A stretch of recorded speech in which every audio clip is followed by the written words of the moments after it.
26 मई सुहागिन महिलाओं के लिए बेहद खास है, क्योंकि इस माह वट सावित्री का व्रत रखा जाएगा।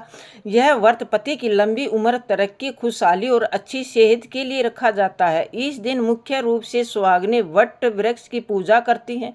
धार्मिक मान्यताओं के अनुसार वट वृक्ष में ब्रह्मा, विष्णु और शिव का वास होता है, इसलिए इसकी उपासना करने से सुहागिन महिलाओं की सभी मनोकामनाएं पूरी व वैवाहिक जीवन में मधुरता बनी रहती है।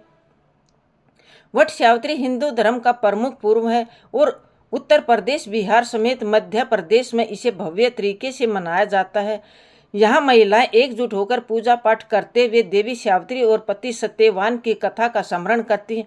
लेकिन इस साल इस पर्व को लेकर असमंजस बना हुआ है। ऐसे में आइए वट सावित्री व्रत की तिथि और पूजा की विधि के बारे में जानते हैं। पंचांग के मुताबिक वट सावित्री व्रत जेठ माह की अमावस्या तिथि पर रखा जाता है। इस साल जेठ माह की अमावस्या तिथि की शुरुआत 26 मई 2025 को दिन में 12:11 तक रही है। इसका समापन अगले दिन यानी 27 मई 2025 को सुबह 8:31 पर होगा। ऐसे में 26 मई 2025 को वट सावित्री व्रत का व्रत रखा जाएगा।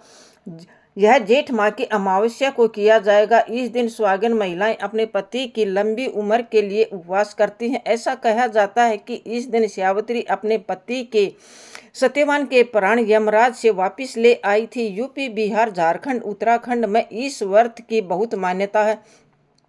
इसे जेठ कृष्ण पक्ष त्रयोदशी से अमावस्या यानी 3 दिन तक मनाने की परंपरा है। दक्षिण भारत में यह वट पूर्णिमा के नाम से जेठ पूर्णिमा को मनाया जाता है। इस दिन बड़े के पेड़ के नीचे पूजा की जाती है। ऐसा माना जाता है कि जिस तरह बड़ के पेड़ की उम्र लंबी होती है, उसी तरह महिलाओं के पति की उम्र लंबी हो। वट वृक्ष को आयुर्वेद के अनुसार परिवार का वैद्य माना जाता है। पूजा करने से पहले यहाँ सुने व्रत की कथा। पुराणों में वर्णित सावित्री की कथा इस प्रकार है। राजा अश्वपति की अकेली संतान का नाम था सावित्री। सावित्री के ने राजा धूम्रसेन के बेटे सत्यवान से विवाह किया। विवाह से पहले उन्हें नारद जी ने बताया था कि सत्यवान की आयु कम है, तो भी सावित्री अपने फैसले से डिगी नहीं। वह सत्यवान से प्रेम में सभी राजसी वैभव त्याग कर उसके परिवार की सेवा करते हुए वन में रहने लगी। जिस दिन सत्यवान के महाप्राण्य का दिन था, उस दिन वह लकड़ी काटने जंगल गए। वहां मूर्छित होकर गिर पड़े। उसी समय यमराज सत्यवान के प्राण लेने आए। 3 दिन से उपवास में रह रही सावित्री उस घड़ी को जानती थी, अतः बिना परेशान हुए यमराज से सत्यवान के प्राण वापस देने की प्रार्थना करती रही। लेकिन यमराज नहीं माने। तभी सावित्री उनके पीछे पीछे जाने लगी।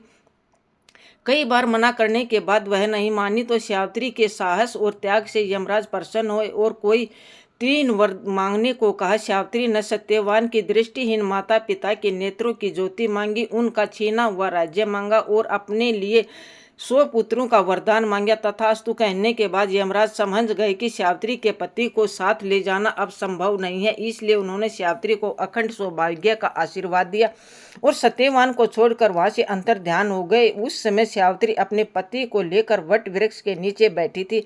इसलिए इस दिन महिलाएं अपने परिवार और जीवन साथी की दीर्घायु की कामना करते हुए वट वृक्ष को भोग अर्पण करती हैं और धागा लपेट कर पूजा करती हैं और दीर्घ आयु की मनोकामना पूरी